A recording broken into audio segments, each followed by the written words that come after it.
그날 강연회는 인생의 하반기를 어떻게 살까라는 주제였어요. 60대, 70대 사람들이 옹기종기 모여 앉아 강사의 말에 귀 기울이고 있었지요. 저도 그 중 하나였어요. 혼자 사는 일상에 지쳐 있던 차에 뭔가 변화라도 찾고 싶어서 나온 자리였어요. 이야기 시작 전 구독, 좋아요는 우리들의 사랑입니다. 이야기 시작하겠습니다. 강연장에 들어서는 순간부터 묘한 기대감이 들었지요. 오늘은 뭔가 다른 일이 생길 것 같다는 예감 말이에요. 강연장 안은 따뜻했어요. 형광등 불빛 아래 의자들이 정갈하게 배열되어 있었고, 무대 위에서는 중년 강사가 열정적으로 이야기하고 있었어요. 인생 후반기에도 꿈을 포기하지 마세요. 사랑도 새로운 도전도 늦은 게 아닙니다. 그 말이 제 가슴에 묘하게 와닿았어요. 강연이 끝난 뒤에 뒤풀이 자리. 근처 작은 술집에 둥근 탁자 몇 개가 놓여 있었고, 맥주 거품이 하얗게 피어오르는 잔들 사이로 낯선 얼굴들이 보였어요. 저는 구석진 자리에 앉아 조용히 맥주를 홀짝이며 사람들을 관찰하고 있었는데, 옆자리에 앉은 남자가 먼저 말을 걸어왔어요. 그의 목소리는 낮고 부드러웠어요. 60대 중반쯤 되어 보이는 남자였는데, 회색 머리카락이 단정하게 빗어져 있었고, 눈가에는 세월의 흔적이 깊게 패여 있었지요. 하지만 그 눈빛만큼은 젊은 사람처럼 맑아 보였어요. 오늘 강연 참 인상 깊었지요? 네, 저도 제 얘기를 듣는 것 같았어요. 저도 비슷한 생각을 했어요. 나이가 든다고 모든 게 끝나는 건 아니라는 말이 특히 인상 깊었어요. 맞아요. 전 가끔 제가 이미 다 끝난 사람처럼 느껴질 때가 있거든요. 그의 말에 제 마음이 조금 따뜻해졌어요. 오랫동안 듣지 못했던 위로의 말이었거든요. 그런 생각하지 마세요. 지금 이렇게 대화하고 있는 것만 봐도 아직 시작할 일들이 많을 것 같은데요. 저는 철수라고 해요. 저는 영이에요. 은퇴했지만 오래 교직에 있었지요. 그날 저는 술 기운도 있었지만 평소보다 말을 많이 했어요. 아이들 이야기부터 시작해서 제 삶의 굴곡, 외로움, 가끔은 혼잣말처럼 흘러나온 제 속마음까지 털어놓았지요. 그는 고개를 끄덕이며 한마디도 놓치지 않고 들어주었어요. 그의 눈빛에는 진심 어린 관심이 담겨 있었고, 제가 말을 멈출 때마다 적절한 맞장구를 쳐주었어요. 전 남편에게서는 단 한 번도 받아본 적 없는 모습이었지요. 시계는 이미 10시를 넘어가고 있었지만 우리의 대화는 끊이지 않았어요. 다른 사람들이 하나둘 자리를 뜨는 동안에도 우리는 여전히 앉아 있었지요. 제가 이런 얘기 괜히 했나 싶어요. 원래는 잘 안 하는데요. 전혀 그런 거 아니에요. 영희 씨 얘기를 들으니 오히려 제 마음도 편안해집니다. 그의 손이 테이블 위에서 제 손 가까이 놓여 있었어요.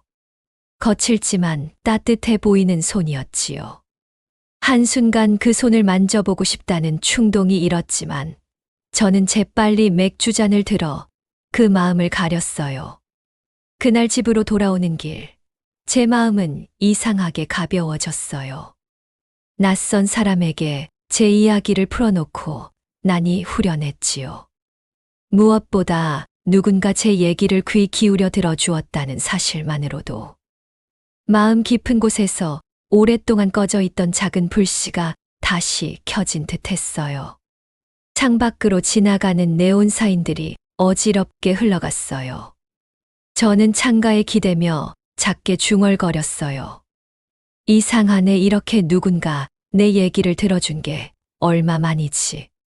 집에 도착해서 거울을 보니 제 얼굴이 환하게 빛나 보였어요. 오랜 세월 아이들만 바라보며 살아왔던 얼굴이었는데 그날만큼은 젊은 날로 돌아간 듯 설레는 빛이 감돌았지요. 그 작은 균열이 제 마음을 흔들기 시작했어요. 그 후로 사흘이 지났어요. 저는 철수 씨를 다시 만날 수 있을까 걱정했는데, 그날 저녁 예상치 못한 전화가 걸려왔지요. 전화벨이 울렸을 때 저는 설거지를 하고 있었어요. 물기 묻은 손을 서둘러 닦고 전화를 받았는데, 수화기 너머로 들려온 목소리가 철수 씨였어요. 그의 목소리에서 약간의 긴장감이 느껴졌어요. 마치 저처럼 설레고 있는 듯 했지요. 안녕하세요. 영희 씨. 저 철수예요. 갑자기 전화드려서 죄송해요. 아, 안녕하세요. 괜찮아요. 그날 영희 씨와 나눈 대화가 자꾸 생각나더라고요. 오늘 하루는 어떻게 보내셨어요? 책 좀 읽고 아이들 생각하면서 지냈어요. 그 짧은 통화였지만 저는 오랫동안 잊고 있던 감정을 되찾았어요. 누군가 저를 생각해주고 있다는 따뜻함, 그리고 그 사람의 목소리를 기다리게 되는 설렘 말이에요. 그날 밤 잠자리에 들 때까지 입가에서 미소가 사라지지 않았어요. 그 후로 우리는 자주 연락했고 몇 번 만나기도 했어요. 공원에서 산책도 하고 조용한 찻집에서 차도 마시고 가끔은 영화도 함께 봤어요. 철수는 항상 신사적이었고 제 이야기에 진심으로 귀 기울여 주었어요. 처음에는 매일 아침 저녁으로 그가 먼저 전화를 걸어왔지요. 하지만 한 달쯤 지나면서 뭔가 달라지기 시작했어요. 매일 오던 전화가 격일로, 그리고 사흘에 한 번으로 줄어들었어요. 철수 씨, 요즘은 왜 연락이 뜸해요? 아, 일 때문에 정신이 없었어요? 가끔은 그냥 일상적인 대화도 나누고 싶어요. 그의 말은 여전히 다정했지만 뭔가 벽이 있는 듯 했어요. 통화 시간도 점점 짧아졌고 만날 때도 깊은 이야기보다는 안전한 주제들만 오갔어요. 그럴 때면 전 남편의 모습이 자꾸 겹쳐 보였어요. 전 남편도 처음엔 다정했지만 시간이 지나면서 점점 무관심해졌거든요. 어느 늦은 밤 휴대폰을 내려놓고 저는 창밖을 오래 바라봤어요. 빗방울이 유리창을 타고 흘러내리고 있었어요. 제 마음도 그 빗방울처럼 자꾸 흘러내리는 듯 했어요. 빈 방 안에는 시계 초침 소리만 규칙적으로 울렸고 그 정막이 제 불안을 더 크게 키웠지요. 혹시 이 사람도 결국 전 남편처럼 내 마음이 아니라 다른 걸 원하는 건 아닐까? 그 생각이 들 때마다 가슴이 답답해졌어요. 하지만 동시에 철수 씨에 대한 그리움도 점점 커져갔어요. 만난 지 석 달쯤 되었을 때였어요.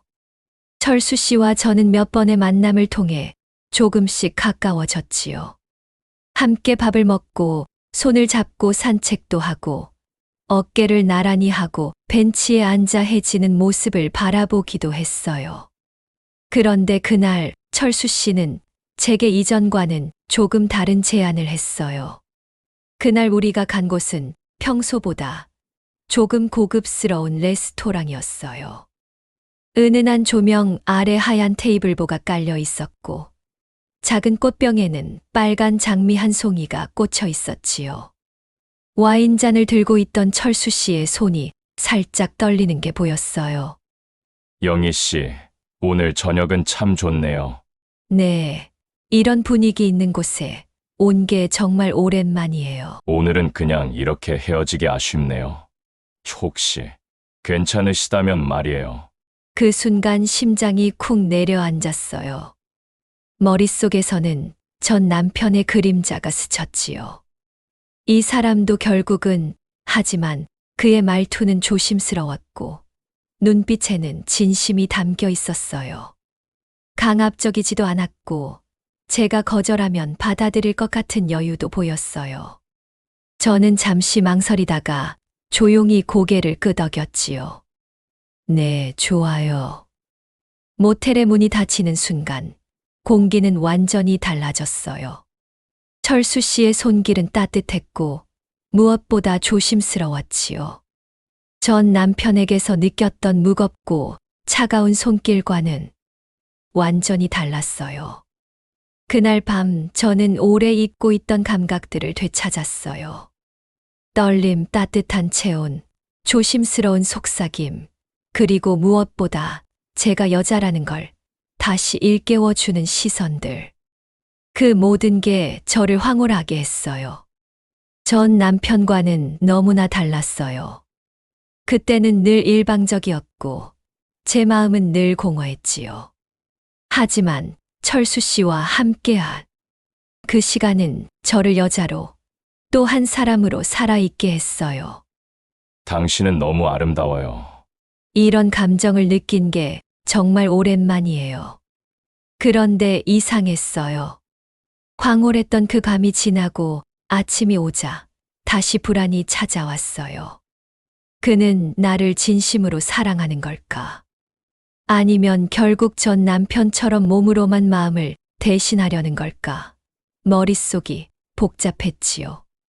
아침 햇살이 창문으로 쏟아져 들어왔어요. 철수 씨는 아직 잠들어 있었고, 저는 조용히 일어나 창가에 섰어요. 그는 제 불안을 눈치챘지만 깊이 묻지는 않았어요. 그것도 전 남편과는 다른 점이었지요. 전 남편은 늘 자기 중심적이어서 제 마음 상태 같은 건 신경 쓰지 않았거든요. 어젯밤 괜찮으셨어요? 네, 좋았어요. 그런데 조금 혼란스러워요. 그 후 일주일쯤 지났을 때 철수가 다시 제안을 했어요. 이번에는 더 자연스러웠지요. 마치 우리 사이에 이미 약속된 것처럼 말이에요. 이번에는 망설임이 없었어요. 오히려 제 안에서 뭔가 뜨거운 것이 꿈틀거리고 있었지요. 영희 씨, 오늘도 함께 시간을 더 보내면 어떨까요? 네, 오늘도요? 이번에도 너무 좋았어요. 철수의 손길이 더 적극적이었고, 저 역시 그 손길을 기다리고 있는 제 자신을 발견했어요. 그날 밤 저는 제 안에 잠들어 있던 여자의 감각들이 깨어나는 걸 다시 한번 느꼈어요.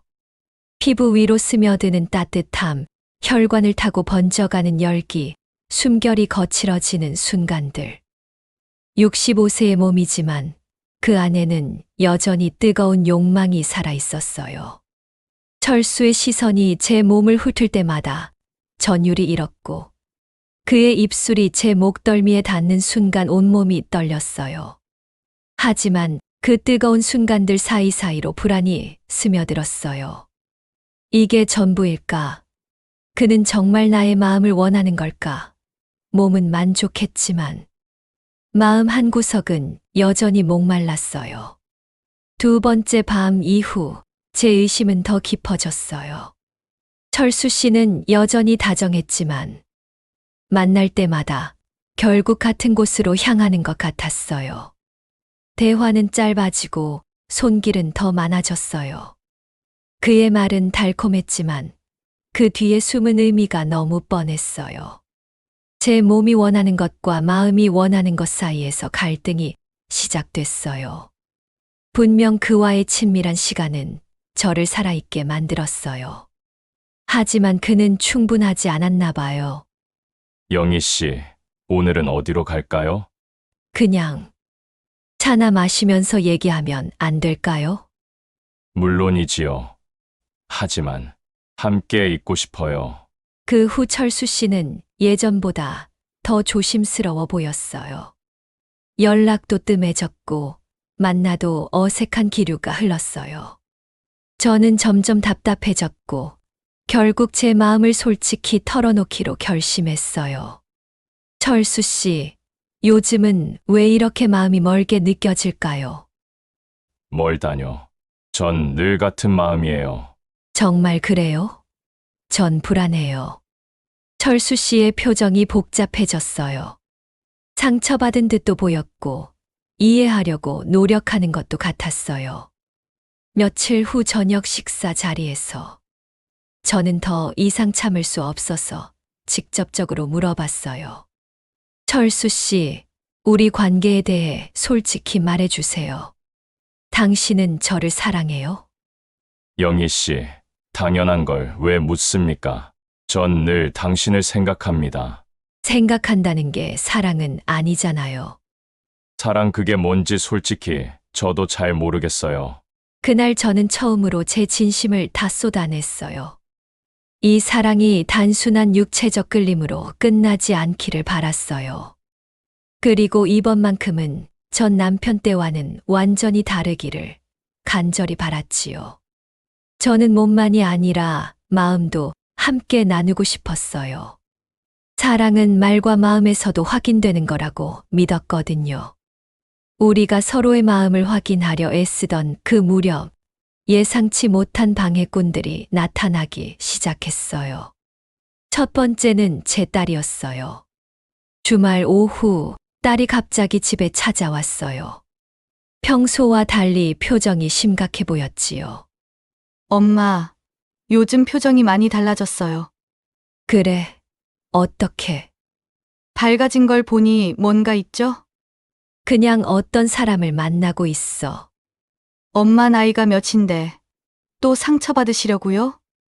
딸의 걱정은 순수한 애정에서 나온 것이었지만 그 말들이 제 마음을 흔들었어요. 아직 안정되지 않은 관계에서 주변 사람들의 우려는 독이 되었어요. 엄마도 행복할 자격은 있잖니. 행복이 아니라 또 아픈 결말이 될까봐 겁나요. 아빠 때처럼 말이에요. 며칠 후 오랜 친구들과 차를 마시는 자리에서 저는 조심스럽게 철수 씨 얘기를 꺼냈어요.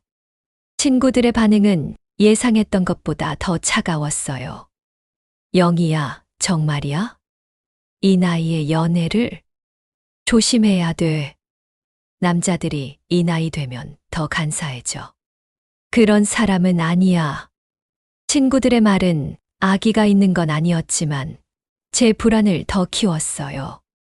그 말들이 날카로운 화살처럼 가슴에 꽂혔지요. 처음엔 다 그래 보여. 나중에 본색 드러나면 후회해도 늦어.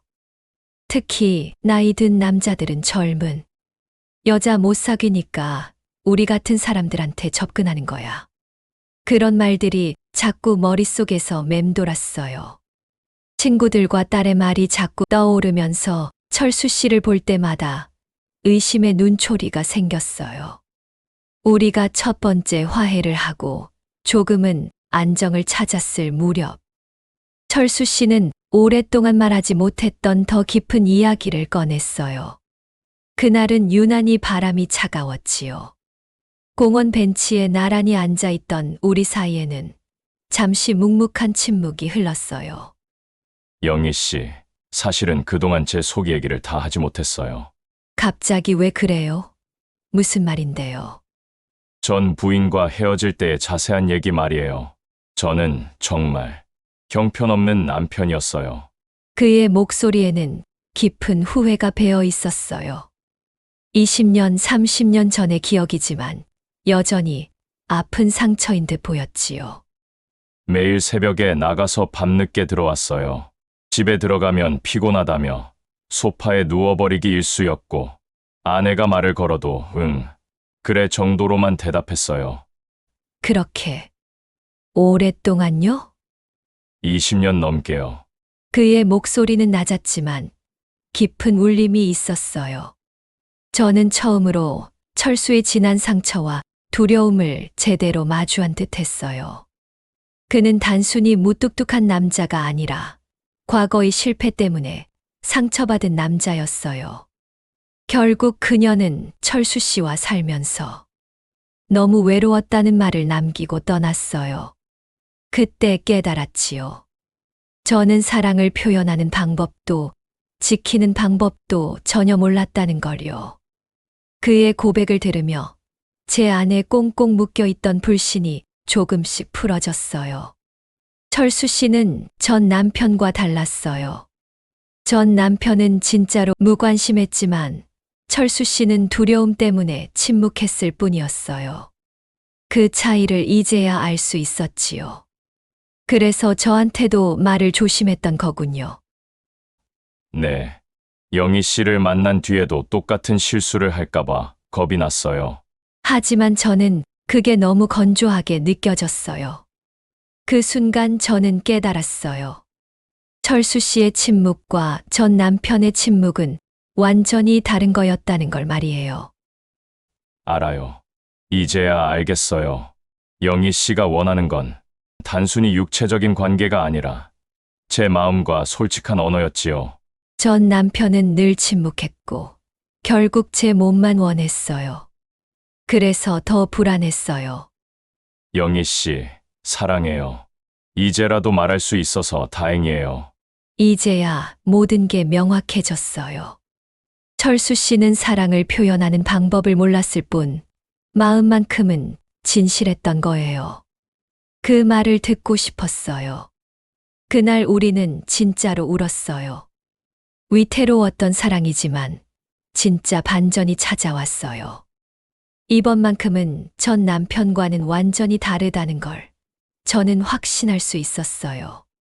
그 고백 이후 우리의 관계는 달라졌어요. 철수 씨는 더 자주 전화를 걸어왔고 만날 때마다 그날 있었던 일들을 자세히 얘기해 주었어요. 작은 일상들, 생각의 조각들까지 나누기 시작했지요. 그리고 무엇보다 사랑한다는 말을 아끼지 않게 되었어요. 어느 주말 오후 철수 씨가 집에 놀러 왔어요. 함께 차를 마시며 창밖을 바라보던 그가 말했어요. 영희 씨, 이렇게 평범한 시간이 이렇게 행복할 줄 몰랐어요. 저도 그래요. 누군가와 이런 시간을 보낸 게 정말 오랜만이에요. 결혼을 하든 안 하든 지금 이 순간만으로도 충분했어요. 아직 그런 걸 결정하기엔 이르다고 생각했거든요. 노을이 내린 공원 길을 둘이 나란히 걷고 있었어요. 바람에 나무잎이 흩날렸고 발걸음은 느렸지만 마음은 따뜻했지요. 젊은 커플들이 지나가면서 우리를 보고 미소 지었어요. 어떤 할머니는 보기 좋다며 손을 흔들어 주기도 했어요. 앞으로 우리가 어떻게 될지는 솔직히 모르겠어요. 그렇지만 지금 이 순간만은 참 행복해요. 저도 그래요. 내일이 어떻든 오늘은 당신 곁에 있다는 것만으로 충분해요. 철수 씨는 이제 겁내지 않으려 한다고 했어요. 저를 그의 남은 생의 빛이라고 불러주었어요. 당신은 제 남은 생의 빛이니까요. 그 말을 듣고 싶었어요. 우리의 이야기는 아직 끝나지 않았어요. 결혼으로 이어질지 아니면 또 다른 길로 갈지는 모르지요. 하지만 적어도 지금 이 순간만큼은 서로를 바라보며 웃고 있었어요. 사랑은 답을 미리 알 수 없기에 더 소중한 것인지도 몰라요. 여러분, 인생의 어느 순간에도 사랑은 찾아올 수 있더군요. 때로는 상처를 데려오기도 하지만 그럼에도 사랑은 우리를 살아있게 만들어요. 65세의 저에게도 이런 설렘이 찾아올 줄이야. 여러분도 각자의 자리에서 자신에게 가장 좋은 선택을 하시길 바라요. 사랑하는 마음만큼은 나이와 상관없이 소중하니까요. 오늘의 이야기는 여기서 마무리하겠습니다. 구독과 좋아요는 우리들의 사랑입니다. 감사합니다.